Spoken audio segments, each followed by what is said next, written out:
Good afternoon, I'm Malcolm Jordan and this is your midday news fix for Friday the 7th of June. Belief the pothole prevention funding boost will be used efficiently. The Transport Agency's confirmed it'll put just over $2 billion into prevention on state highways and nearly $2 billion for local roads. Transport Minister Simeon Brown says he's not worried about traffic management costs during the repairs. He told Mike Hosking NZTA is taking a firmer approach to get on top of traffic management. They're also issuing a new code for traffic management operators, which is much more aligned to the Australian model. We see a lot fewer cones on the road. Willie Jackson is questioning the level of media coverage of this week's allegations against Te Pāti Māori. Multiple government agencies have begun making inquiries about claims that data collected at Auckland's Manarewa Marae was used inappropriately. Party President John Tamihere says he welcomes the move as the allegations are baseless.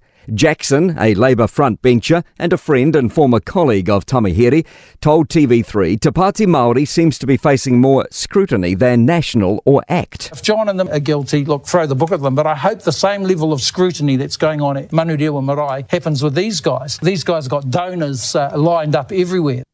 More job losses are on the way at Stats NZ after a December restructure ended in the loss of 29 roles. It then called for voluntary redundancies in May, planning to shed 80 roles, and has now told staff a proposal for changes in its collections area. Its chief executive says the proposal is part of work to modernise and streamline how they do things in the future. The Prime Minister's getting down to business on his last day in Fiji. Christopher Luxon's agenda on his Pacific trip so far has been politics heavy. Today, the focus is how New Zealand and Fiji can bolster trade figures to $2 billion a year by 2030. Luxon says it'll take Kiwis investing in Fiji and Fiji diversifying its economy. The real focus on going forward and actually growing this economy and opening it up to other sectors so it's not solely reliant on tourism.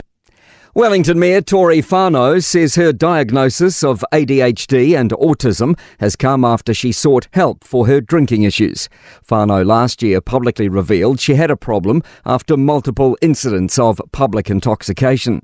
The Mayor has now revealed to Newstalk ZB she's since been diagnosed with ADHD and significant traits of autism. ADHD New Zealand Chair Darren Ball says many with ADHD often struggle with alcohol. Research by the New Zealand Drug Foundation highlights people with ADHD are predisposed to addiction and they have problems with alcohol. It's very, very common.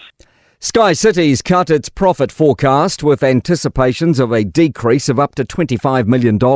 It's now expecting net profit after tax of about $120 million. To sport, the United States have beaten Pakistan at cricket's T20 World Cup via a super over in Dallas. Elsewhere, Scotland chased 156 to beat Namibia by 5 wickets in Barbados. The Australian federal government will pump $6.45 million into helping fund the national netball side and the 2027 World Cup.